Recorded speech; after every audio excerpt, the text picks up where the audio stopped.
communauté économique des États de l'Afrique de l'Ouest, CEDEAO, a condamné les troubles survenus en Sierra Leone, pays membre du bloc politique. La CEDEAO, dans un communiqué daté du dimanche 26 novembre 2023, a déclaré qu'elle a appris avec un profond dégoût un complot de certains individus visant à acquérir des armes et à perturber la paix et l'ordre constitutionnel en Sierra Leone. La CEDEAO condamne cet acte et appelle à l'arrestation et aux poursuites judiciaires de tous les participants à cet acte illégal. Le bloc ouest-africain a réitéré sa tolérance zéro à l'égard d'un changement de gouvernement anticonstitutionnel.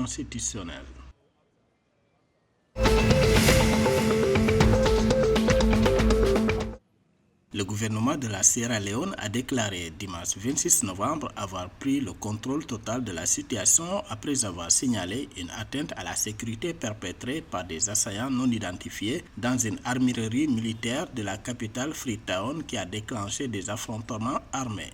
Les autorités de ces pays anglophones d'Afrique de l'Ouest, qui font face à une crise politique depuis les élections de juin 2023, ont imposé un couvre-feu national jusqu'à nouvel ordre. Le gouvernement contrôle fermement la situation sécuritaire à Freetown et les assaillants se sont retirés, a déclaré le ministère de l'Information, indiquant que même si le calme revenait progressivement dans la capitale, les postes de contrôle fortement gardés par les forces de sécurité resteraient en place.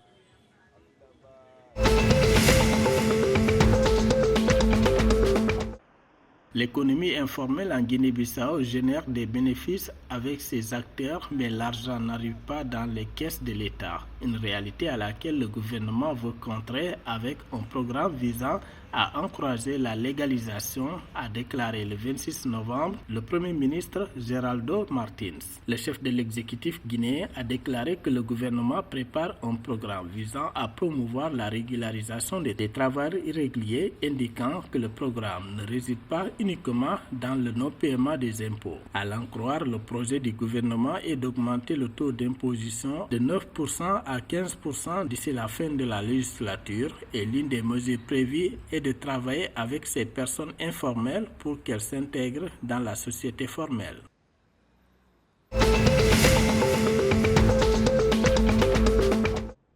Au Togo, les exonérations ont coûté à l'État environ 140 milliards de francs CFA de janvier à septembre 2023, soit une augmentation de 18% par rapport à 2022. Les autorités togolaises l'ont annoncé le 23 novembre, indiquant que les prévisions pour cette année tablent également sur un total de 146 milliards de francs CFA. Ces recettes qui ne sont pas réellement collectées ont un impact budgétaire direct, mais s'inscrivent dans la stratégie du gouvernement pour soutenir l'économie en temps de crise. Pour faciliter le quotidien des ménages et suivre le rythme de l'inflation, le gouvernement togolais a mis en place d'importantes exonérations fiscales. Les plus récentes, la suppression totale de la TVA pour les cantines universitaires et d'entreprises, se veut un soulagement direct pour les étudiants et les salariés.